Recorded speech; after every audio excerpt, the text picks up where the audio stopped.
सम्झिँदै तिम्रो यादमा आँसु खस्दै छ किन खस्छ यो आँसु सधैँ तिम्रो लागि आँखाबाट सम्झिँदै तिमीलाई म टोलाइ बस्छु साँझ रातो मेरो लागि तिम्रो याद बिजा उनी काँडा भाँच्छ आकाशको तारा भन्दा तिमी मलाई टाढा लाग्छ रुँदै म आधा रातमा हराउँछु कल्पनामा बगाउँछु आँसु म सधैँ तिम्रो सम्झनामा कराउँछु मेरी आमा बिर्सिदियो त्यो केटीलाई सोचेर तिम्रो बारे रुँदै बस्छु अँध्यारोमा सम्झेर मलाई तिम्रो आँसु खस्छ त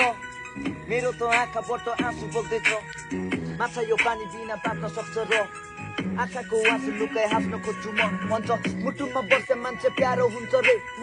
आफैलाई पासो हाल्ने जालो बुन्दै थिएँ तिमीले अन्त्यमा घात गरी मलाई एक्लै छोडिदिँदा पीडा र दुःख चोटको बाटो हिँड्दै थिएँ हरेक अँधेरी रात पछि दिन आउँछ रे म अन्धकारमा भए पनि ठिक ठाउँमा थिएँ मलाई रमाइलो लाग्छ यो रात तरु तारा हुँदा तिम्रो यादमा रुँदै एक्लै चिच्याउँदै थिएँ तिमी पानी हो पनि त्यो पानीको माछा म हुकुमको मिसित तिमी हुकुमको बादशाह म उज्यालो जुन तिमी अँधेरी रातो म बोकेर लान्छु तिमीलाई काँडाकै बाटोमा बलेको आगो भित्र जलेर खरानी बाँच्छु मर्छु म थाहा तिमीलाई भुल्न गाजा तानी राख्छु झन् बढी खानी बाँच्छु गहिरो पानी माछु मायाको चोट तिम्रो यादहरूलाई मारिराख्छु चल्दैछ सास मेरो भन्छ जिउँदो लास मलाई सम्झेर तिमीलाई मैले रुँदै धेरै रात कटाइ हाँस्नलाई फेरि अब चाहिन्छ तिम्रो साथ मलाई मात्र तिमी भए पुग्छ यो जीवन बाँच्नलाई एकान्त कोठाभित्र कट्यो मेरो बाल्यकाल उमेरले 15 पुग्दा रियाबको त्यो काँडे तारो याद आउँछ तिम्रो जब बच्चा साँझको 5:11 आँसु यो आँखा भरि जब कस्तो 12:30